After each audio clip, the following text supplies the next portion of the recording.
নমস্কাৰ। আজি আকৌ আহিছোঁ আপোনালোকৰ ওচৰলৈ। আজি মোৰ আলহী আহিব, সেইকাৰণে ৰাতিপুৱাই গা পা ধুই পূজা পাঠ দি বাঢ়ি বন শেষ কৰি ৰন্ধা কামত ধৰিছোঁ। ভাবিলোঁ আপোনালোকৰ লগত কথাও পাতোঁ আৰু কি ৰান্ধিছোঁ সেইখিনি শ্বেয়াৰো কৰোঁ। আজি লতি ৰান্ধিম, এইটো কচু লতি, শাক, মাংস, মাছ আৰু লতিত এয়া দেখিছেনে, এয়া ডাঙৰ মিছা মাছৰ মাথাখিনি হয়। মিছা মাছ আৰু মিছা মাছৰ মাথাখিনি দি পেলাই বনাম লতি। সেইকাৰণে প্ৰথমে মাথাখিনি মই পেষ্ট কৰি লৈছোঁ আৰু বাকী গা অংশটো তেনেকৈ দিম। প্ৰথমে মই লতিখিনি বইল কৰি লওঁ। এফালে দাইল বহাইছোঁ।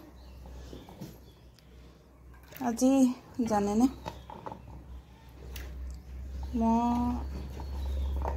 ৰান্ধিও থাকোঁ আৰু আপোনালোকৰ লগত অলপ কথাও পাতোঁ, নহয় জানো? এনেদৰে কেতিয়াবা কাৰোবাৰ লগত কথা পাতিও ভাল লাগে। কেতিয়াবা কথা পাতিবলৈ মানুহো পোৱা নাযায়।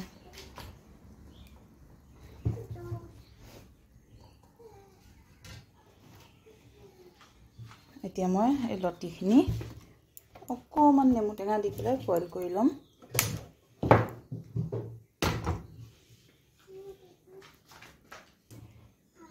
যাতে ডিঙিত নধৰে, সেইকাৰণে।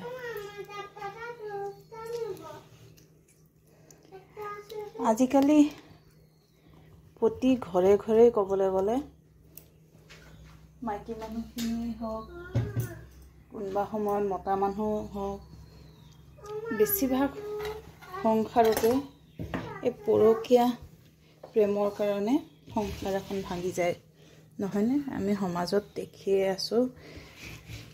দুদিন পিছে শুনাই যায়, কাৰোবাৰ ঘৈণীয়েক, কাৰোবাৰ মানুহজন অন্য কাৰোবাক লৈ গুচি গ'ল। এইটো তেনেকুৱাই এগৰাকী মাইকী মানুহ, যাক মই চিনি পাওঁ, তাই মানে এনেকুৱা মাইকী মানুহ কিজানি নোলাব নেকি, এনেকুৱা মানে তাই কোনো লাজো নাপায়। যেনেকৈ মানে মাইকী মানুহ কিছুমানে পইচা দি এনেকুৱা কৰে, কিছুমানে ধৰক গম নাপায় পৰকীয়াত জড়াই যায়, কিন্তু পাছত যেতিয়া গম পায় আঁতৰি যায়। সেই মাইকী মানুহখিনিক দোষ দিব নোৱাৰি, কিন্তু কিছুমান মাইকী মানুহ আছে, যেনেকৈ মই যাক চিনি পাওঁ কৈছোঁ, তাইৰ নিচিনা।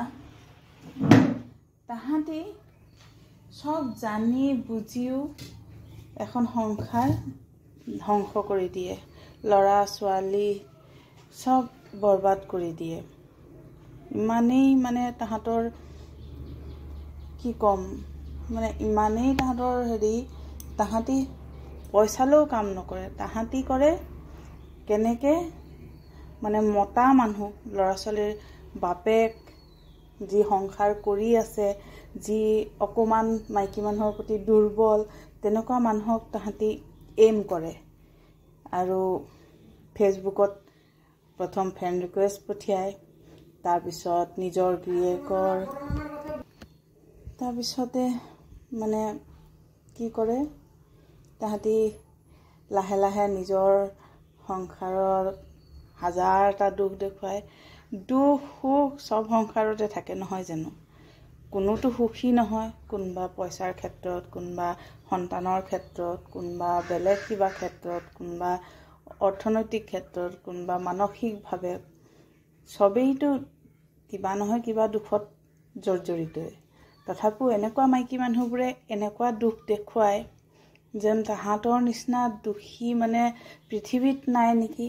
সেই দুখ দেখুৱাই তাহাঁতি প্ৰথম মানুহ মানে মতা মানুহখিনিক ভুলাই লৈ পেলাই তাহাঁতি একদম প্ৰেমৰ জালত ফচাই এনেকুৱা কৰে। তাহাঁতি মানে বেজ জ্ঞানীও লগায় মানে যাতে মানে হাত কৰিব পাৰে। কিন্তু এটা কথা নহয়, তেনেকুৱা মাইকী মানুহবোৰক কি কোৱা যায়, মানে তাহাঁতি এবাৰো নাভাবে, নিজৰ সন্তানৰ কথাও নাভাবে, লোকৰ সন্তানৰ কথাও নাভাবে। তাহাঁতৰ অকল নিজৰ স্বাৰ্থৰ ওপৰত তাহাঁতি মানে থাকে। নিজৰ স্বাৰ্থ কেনেকৈ নিজে মানে সুখী হ'ব পাৰে, নিজে মানে কেনেকৈ মতা মানুহটোক ধৰি ৰাখিব পাৰে। মতা মানুহটো লাগিলে 10টা ল'ৰা ছোৱালীৰে বাপেক নহওক কিয়, অকণমান দুৰ্বল তেওঁ মানে তাক বশ কৰা যায়, তাৰ পৰা খীৰাই খাব পৰা যায়, মানে হৈ গ'ল আৰু ৰাস্তা ক্লিয়াৰ। মানে এনেকুৱা মই শুনা মতে, মানে মই যিমান দূৰ জানো, ল'ৰা ছোৱালী বোলে কেতিয়া বেয়া হয়, যেতিয়া মাকজনী যেতিয়া মাকৰ পেটত থাকে, সেইটো সময়ত যদি মানে মাকৰ চিন্তাধাৰা যেনেকুৱা হয়, সন্তানৰ চিন্তাধাৰাটো সেই একেই মানে হৈ আহে। সন্তান তেনেকুৱাই হয় যেনেকুৱা মাকে পেটত থাকোঁতে ভাবে বা কৰে বা সন্তানো ঠিক তেনেকুৱাই হয়।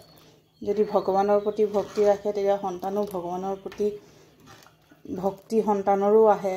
যদি পঢ়া শুনা বহি কিতাপ লৈয়ে থাকে সেই 9 মাহ, তেতিয়া পঢ়া শুনাত খুব ভাল হয় বুলি কয়। মই ভাবোঁ এনেকুৱা মাইকী মানুহবোৰৰ মাকবোৰে চাগে মানে গাত থাকোঁতেও এনেকুৱা ধৰণৰ কাম কৰিয়ে বা এনেকৈ ধৰণেই চাগে সন্তান জন্ম দিছে নেকি। সেইকাৰণেই চাগে এই যিজনী মানুহৰ কথা কৈছোঁ, সুমন মল্লিক, তাইৰ নাম গোলাঘাটৰ মানে গোলাঘাটৰ ছোৱালী, বৰপথাৰৰ বোৱাৰী, কিন্তু বৰপথাৰতো তাইৰ নাম কৰা, মানে 10জন মতা লৈ ঘূৰি ফুৰে বুলি তাইৰ কথা চবেই মানে জানে আৰু জনাজাত তাই। এই মাইকী মানুহবোৰৰ চাগে মানে তেনেকুৱা ধৰণৰে মানে মাক বাপেকো তেনেকুৱা মেণ্টেলিটিৰে আছিলে চাগে, তেনেকুৱা ধৰণেই চাগে ল'ৰা ছোৱালী জন্ম দিছে কাৰণে আজি তেনেকুৱা মানে ল'ৰা ছোৱালী। নহ'লে কিমান দুখীয়া ঘৰৰ, তাহাঁতেও দুখীয়া মানিছোঁ, দুখীয়া হ'ব পাৰে, দুখীয়াটো বহুত দুখীয়া মানুহ থাকে, কিন্তু দুখীয়া হ'লেই যে চৰিত্ৰহীন তৈয়াৰ হয় সেইটো নহয়। কিন্তু দুখীয়া বেলেগ আৰু চৰিত্ৰহীনো বেলেগ। চৰিত্ৰহীনটো বহুত মানে বেয়া, দুখীয়াটো কিন্তু বেয়া নহয়। দুখীয়াটো তাহাঁতৰ কপালৰ লিখন।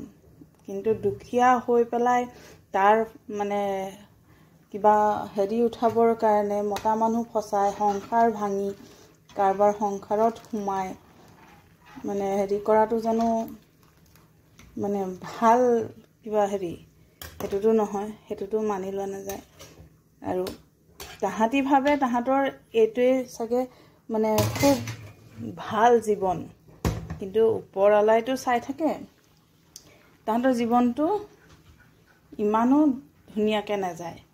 কাৰণ ইমানবোৰৰ অভিশাপটোতো অথলে নাযায় না।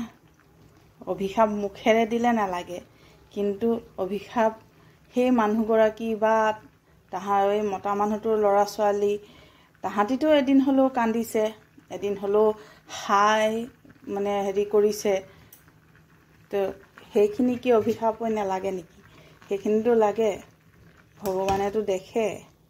গতিকে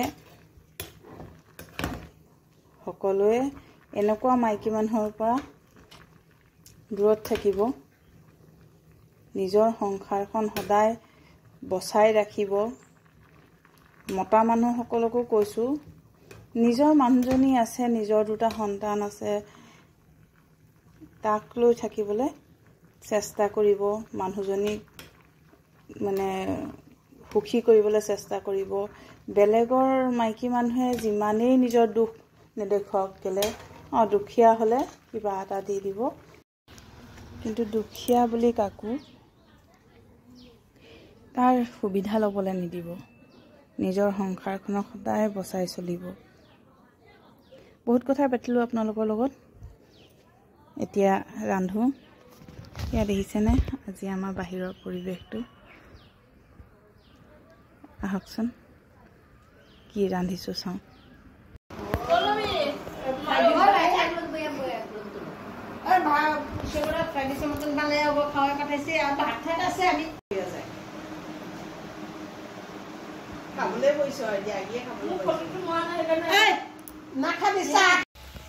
আপোনালোকে মোৰ চেনেলটো লাইক কমেণ্ট শ্বেয়াৰ কৰিবলৈ নাপাহৰিব নতুন চাই থকা সকলে প্লিজ সাবস্ক্ৰাইব কৰি দিব আৰু সকলোৱে লাইক দিব আজিলৈ আহিছোঁ আলহী সুধিলোঁ আপোনালোকৰ লগত বহুত কথা শ্বেয়াৰ কৰিলোঁ আপোনালোকে নিজৰ মতামত জনাবচোন আজিলৈ আহিছোঁ বাই বাই আকৌ লগ পাম